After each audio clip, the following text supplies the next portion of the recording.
সংবাদ সবাইকে স্বাগত জানাচ্ছি। আমি ফিরোজ তোহা। শুরুতেই সংবাদ শিরোনাম জানিয়ে দেব এই মুহূর্তে হাতে পাওয়া সর্বশেষ গুরুত্বপূর্ণ আপডেট বাংলা সংবাদ।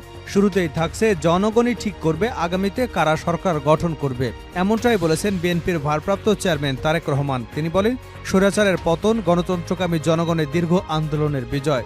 শনিবার দলের তৃণমূল নেতাকর্মীদের সঙ্গে ধারাবাহিক মত বিনিময়ের অংশ হিসেবে তৃতীয় দিনে ময়মনসিংহ ও সিলেট বিভাগের নেতাকর্মীদের সঙ্গে মত বিনিময়কালে তিনি এমন মন্তব্য করেন।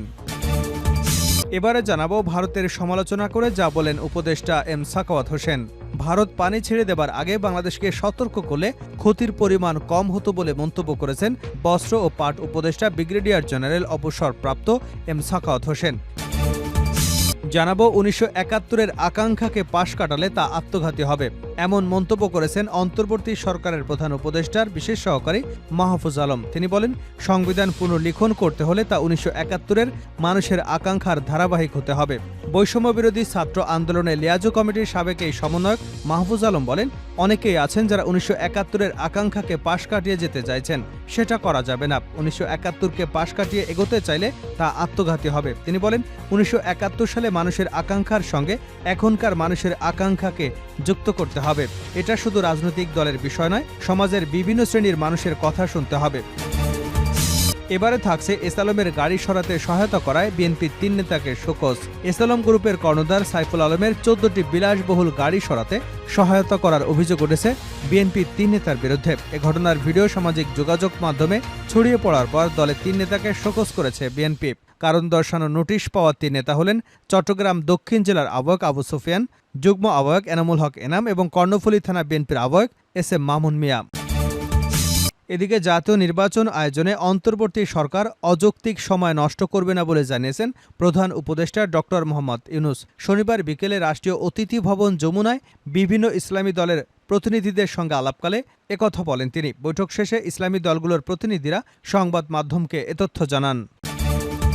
এবং সর্বশেষ জানাবো আন্তর্জাতিক সংবাদ। গাজার ২ শহরে অভিযান সমাপ্ত করল ইহুদিবাদী ইসরায়েল। ফিলিস্তিনের গাজা উপত্যকার খান ইউনুস এবং দেইর আল বালা শহরে সামরিক অভিযান সমাপ্ত করেছে ইসরায়েল। শুক্রবার অভিযান শেষ করবার ঘোষণা দেয় দেশটির সেনাবাহিনী। প্রতিবেদনে বলা হয়, সেনা প্রত্যাহারের আগ পর্যন্ত খান ইউনুস ও দেইর আল বালা এলাকায় তাণ্ডব চালিয়েছে ইসরায়েল। গতকাল ফিলিস্তিনের বেসামরিক প্রতিরক্ষা বিভাগ সেখান থেকে অন্তত ৯ জনের মরদেহ উদ্ধার করে। এতক্ষণ শিরোনাম শুনছিলেন, এবার বিস্তারিত। প্রিয় দর্শক, আপনি যদি এই চ্যানেলে নতুন হয়ে থাকেন, ভিডিওটি দেখতে দেখতে চ্যানেলটি সাবস্ক্রাইব করে আমাদের সঙ্গে থাকুন। আর এই ভিডিও সম্পর্কে আপনি আপনার মূল্যবান মতামতটি কমেন্ট বক্সে জানিয়ে দিন। আর হ্যাঁ প্রিয় দর্শক, জানিয়ে দিন ভিডিওটি কোথা থেকে দেখছেন। জনগণই ঠিক করবে আগামীতে কারা সরকার গঠন করবে, তারেক রহমান। বিএনপির ভারপ্রাপ্ত চেয়ারম্যান তারেক রহমান বলেছেন, বাংলাদেশের জনগণই ঠিক করবে আগামীতে কারা রাষ্ট্র ক্ষমতায় গিয়ে সরকার গঠন করবে। তিনি বলেন, স্বৈরাচার পতন গণতন্ত্রকামী জনগণের দীর্ঘ আন্দোলনের বিজয়। শনিবার দলের তৃণমূল নেতাকর্মীদের সঙ্গে ধারাবাহিক মত বিনিময়ের অংশ হিসেবে তৃতীয় দিনে ময়মনসিংহ ও সিলেট বিভাগের নেতাকর্মীদের সঙ্গে মত বিনিময়কালে তিনি এমন মন্তব্য করেছেন। দলের নেতাকর্মীদের সতর্ক করে তারেক রহমান বলেন, নিকট অতীতে স্বৈরাচার ছিল দৃশ্যমান গণনিপীড়নকারী, আর এখন স্বৈরাচারের দোসরা অদৃশ্য শক্তিতে জনতার বিজয়কে প্রশ্নবিদ্ধ করবার ষড়যন্ত্র চালিয়ে যাচ্ছে। দৃশ্যমান প্রতিপক্ষের চাইতে অদৃশ্য শত্রু অনেক বেশি ভয়ঙ্কর। তিনি বলেন, দৃশ্যমান প্রতিপক্ষকে আমরা চিনি, তাদের আক্রমণের ধরন আমাদের পরিচিত, কিন্তু অদৃশ্য শত্রুরা অচেনা, আর তারা আছে সর্বত্র। তাদের অবস্থান অন্ধকারে, আর তাদের কৌশল চোরাগোপ্তা। এই ষড়যন্ত্র মোকাবেলায় তৃণমূল নেতাকর্মীদের সার্বক্ষণিক সতর্ক থাকার নির্দেশনা দেন তারেক রহমান। তৃণমূল নেতাকর্মীরা সতর্ক নজরদারি রাখলে কোনো ষড়যন্ত্রকারী দলের সুনাম ক্ষুণ্ণ করতে পারবে না বলেও আশাবাদ ব্যক্ত করেন তারেক রহমান। ভারতের সমালোচনা করে যা বলেন উপদেষ্টা সাখাওয়াত হোসেন। ভারত পানি ছেড়ে দেবার আগে বাংলাদেশকে সতর্ক করলে ক্ষতি কম হতো বলে মন্তব্য করেছেন বস্ত্র ও পাট উপদেষ্টা ব্রিগেডিয়ার জেনারেল অবসরপ্রাপ্ত এম সাখাওয়াত হোসেন। শনিবার বিকেলে কুমিল্লার বুড়িচং উপজেলা মডেল মসজিদ এলাকায় বন্যা দুর্গতদের জন্য সেনাবাহিনীর মেডিকেল ক্যাম্পে চিকিৎসা সেবা এবং ঔষধ প্রদান কর্মসূচি পরিদর্শনে গিয়ে একথা বলেন উপদেষ্টা এম সাখাওয়াত হোসেন। বলেন, এ সময় বন্যার জন্য আমরা প্রস্তুত ছিলাম না। এ সময় সাধারণত বন্যা হয় না, আমাদের পাশে দেশ কোনো সতর্ক করেনি, হঠাৎ করে পানি ছেড়ে দিয়েছে। আগে থেকে সতর্ক করলে আমাদের ক্ষতির পরিমাণ কম হতো। আমরা আশা করি ভবিষ্যতে এমন হবে না। উপদেষ্টা বলেন, একটি বিশেষ মুহূর্তে সরকার দায়িত্ব নিয়েছে। বন্যায় ক্ষতিগ্রস্তদের পুনর্বাসন প্রক্রিয়া চলমান রয়েছে। যেহেতু এখন রাজনৈতিক সরকার নেই, কাকে ঠিকাদারি দায়িত্ব দেব সে বিষয়টি নেই, তাই পুনর্বাসন কার্যক্রম দ্রুতই হবে। 1971-এর আকাঙ্ক্ষাকে পাশ কাটালে তা আত্মঘাতী হবে, প্রধান উপদেষ্টার বিশেষ সহকারী মাহফুজ আলম। 1971 সালের আকাঙ্ক্ষাকে পাশ কাটাতে চাইলে তা আত্মঘাতী হবে বলে মন্তব্য করেছেন অন্তর্বর্তী সরকারের প্রধান উপদেষ্টা বিশেষ সহকারী মাহফুজ আলম। তিনি বলেছেন, সংবিধান পুনর্লিখন করতে হলে তা 1971-এর মানুষের আকাঙ্ক্ষার ধারাবাহিক হতে হবে। রাজধানীতে আজ শনিবার সেন্টার ফর গভর্নেন্স স্টাডিজ আয়োজিত গণতান্ত্রিক পুনর্গঠনের জন্য সংলাপ সংবিধান প্রসঙ্গ শীর্ষক সংলাপে এসব কথা বলেন মাহফুজ আলম। বাংলাদেশের institute of international and strategic studies মিলনায়তনে এ সংলাপের আয়োজন করা হয়। বৈষম্যবিরোধী ছাত্র আন্দোলনের লিয়াজো কমিটির সাবেক সমন্বয়ক মাহফুজ আলম বলেছেন, অনেকেই আছেন যারা 1971-এর আকাঙ্ক্ষাকে পাশ কাটিয়ে যেতে চাইছেন। সেটা করা যাবে না। 1971-কে পাশ কাটিয়ে এগোতে চাইলে তা আত্মঘাতী হবে। তিনি বলেন, 1971 সালে মানুষের আকাঙ্ক্ষার সঙ্গে এখনকার মানুষের আকাঙ্ক্ষাকে সংযুক্ত করতে হবে। এটা শুধু রাজনৈতিক দলের বিষয় নয়, সমাজের বিভিন্ন শ্রেণীর মানুষের কথা শুনতে হবে। সংবিধান পুনর্লিখন করতে হলে তা 1971-এর মানুষের আকাঙ্ক্ষার ধারাবাহিক হতে হবে। মাহফুজ আলম বলেন, এ সরকার মানুষের ইচ্ছাকে কতটা মূল্যায়ন করে সেটা দেখতে হবে। 1972 সালের সংবিধান আদর্শিকভাবে একপক্ষীয় ছিল। সেখানে দলের মূলনীতি এবং সংবিধানের মূলনীতি এক ছিল। সেই জায়গা কিন্তু এখন নেই। ওই আদর্শিক জায়গাটা পুনর্নির্মাণের সম্ভাবনা তৈরি হয়েছে। অন্যান্য রাজনৈতিক দলের আদর্শিক জায়গা এখন পরিবর্তন হয়নি, তাদেরও সেই জায়গায় পরিবর্তন আনতে হবে।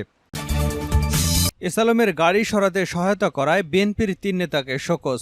এসালম গ্রুপের কর্ণধার সাইফুল আলমের 14টি বিলাসবহুল গাড়ি সরাতে সহায়তা করার অভিযোগ উঠেছে 3 বিএনপি নেতার বিরুদ্ধে। সেই ঘটনার ভিডিও সামাজিক যোগাযোগ মাধ্যমে ছড়িয়ে পড়ার পর দলের 3 নেতাকে শোকজ করেছে বিএনপি। কারণ দর্শানো নোটিশ পাওয়া নেতারা হলেন চট্টগ্রাম দক্ষিণ জেলা আহ্বায়ক আবু সুফিয়ান, যুগ্ম আহ্বায়ক এনামুল হক এনাম এবং কর্ণফুলী থানা বিএনপির আহ্বায়ক SM মামুন মিয়া। বিএনপির চট্টগ্রাম বিভাগের দায়িত্বপ্রাপ্ত কেন্দ্রীয় কমিটির সাংগঠনিক সম্পাদক মাহবুবুর রহমান শামীম গণমাধ্যমকে জানান, 24 ঘন্টার মধ্যে ওই 3 নেতাকে কারণ দর্শাতে বলা হয়েছে। জানা গেছে, বৃহস্পতিবার মধ্যরাতে কর্ণফুলী থানাধীন মৈজারটেক এলাকার ওই কারখানা থেকে এই গাড়িগুলো সরিয়ে নেওয়া হয়। এসালমের সম্পদ কাউকে না কেনার এবং তাতে হাত না দেবার ঘোষণা সরকারের তরফ থেকে আসার পর অস্থাবর সম্পদ এভাবে সরিয়ে ফেলা হয়। গাড়ি সরানোর সময় চট্টগ্রাম দক্ষিণ জেলা বিএনপির সিনিয়র যুগ্ম সম্পাদক এনামুল হক এনাম, কর্ণফুলী থানা বিএনপির আহ্বায়ক SM মামুন মিয়া, দক্ষিণ জেলা বিএনপির আহ্বায়ক আবু সুফিয়ানের গাড়ি চালক সহ বিএনপির বেশ কিছু নেতাকর্মী উপস্থিত ছিলেন বলে জানা গেছে। ভাইরাল হওয়া একটি ভিডিও ফুটেজে রাতের আধারে কারখানা থেকে একের পর এক বেশ কয়েকটি গাড়ি বের হতে দেখা যায় এবং এনাম ও মামুনের উপস্থিতি দেখা গেছে। কর্ণফুলী থানা এলাকার বাসিন্দা ও প্রত্যক্ষদর্শী সূত্রে রাত 1টার পর মজ্জারটেক এলাকায় অবস্থিত এসালমের কোল্ড স্টোরেজ স্টিল কারখানার ভেতর থেকে গাড়িগুলো বের করা হয়। এর মধ্যে মার্সিডিজ, BMW গাড়িগুলো রয়েছে। গাড়িগুলো বের হবার পর দ্রুত নতুন ব্রিজ পার হয়ে বদ্দারহাট ফ্লাইওভার হয়ে চলে যায়। কয়েকজন এসব গাড়ির পিছু নিলেও দ্রুত চালানোর কারণে বদ্দারহাট ফ্লাইওভার থেকে তারা বিচ্ছিন্ন হয়ে যান। গাড়ি বের হবার সময় তারা কারখানার সামনে এনাম, মামুন মিয়া এবং আবু সুফিয়ানের গাড়ি চালক লিপুকেও দেখতে পান। ভিডিও ফুটেজে তাদের ছবি দেখা যায়। শেষ করছে আন্তর্জাতিক সংবাদ দিয়ে। গাজার 2 শহরে অভিযান সমাপ্ত করল ইসরায়েল। ফিলিস্তিনের গাজা উপত্যকার খান ইউনিস এবং দেইর আল বালা শহরে সামরিক অভিযান সমাপ্ত করেছে ইসরায়েল। শুক্রবার অভিযান শেষ করার ঘোষণা দেয় দেশটির সেনাবাহিনী। খবর আল জাজিরার। প্রতিবেদনে বলা হয়, সেনা প্রত্যাহারের আগ পর্যন্ত খান ইউনিস এবং দেইর আল বালা এলাকা তাণ্ডব চালিয়েছে ইসরায়েল। গতকাল ফিলিস্তিনের বেসামরিক প্রতিরক্ষা বিভাগ সেখান থেকে অন্তত 9 জনের মরদেহ উদ্ধার করে। ইসরায়েলি বাহিনীর দাবি, মাসব্যাপী অভিযানে 250-এরও বেশি হামাস যোদ্ধাকে হত্যা করা হয়েছে। এছাড়া হামাসের 6 কিলোমিটার দৈর্ঘ্যের সুড়ঙ্গ পথ ধ্বংস করে উদ্ধার করা হয়েছে 6 জিম্মির মরদেহ। ইসরায়েলি সামরিক বাহিনী জানায়, দক্ষিণ গাজা উপত্যকায় যেসব ফিলিস্তিনিকে শহর ছাড়তে বলা হয়েছিল তারা এখন ফিরতে পারবেন। এর মধ্য দিয়ে খান ইউনুস এবং দেইর আল বালায় আবারও নিরাপদ মানবিক অঞ্চলে পরিণত হল। খান ইউনুস এবং দেইর আল বালা থেকে প্রত্যাহার করে নেওয়া সেনারা এবার গাজা উপত্যকার অন্য এলাকায় অভিযানে অংশ নেবার প্রস্তুতি নিচ্ছে।